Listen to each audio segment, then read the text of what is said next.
Ready to turn your imagination into vibrant cartoon art using the power of AI? Let's dive in. First, access Midjourney through their Discord server. You'll need to be a subscriber to use the platform. Find a newbie channel and get ready to start prompting. Let's start simple. Type imagine followed by a basic description, like a cute girl. Midjourney will generate 4 variations based on your prompt. See the initial results. Now, let's refine our prompt to get that cartoon look. Add keywords like cartoon style, bright colors, and thick outlines to your prompt. This tells Midjourney you want a stylized, animated aesthetic. Much better, the images now have that classic cartoon feel. To get even more control, experiment with specific art styles.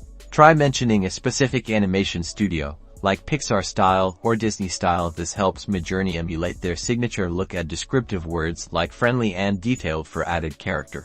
Awesome, isn't it? For even more personalization, describe specific details like clothing, background, or even a particular emotion. The more specific you are, the more tailored your cartoon AI image will be. Get creative and have fun exploring the endless possibilities with Midjourney.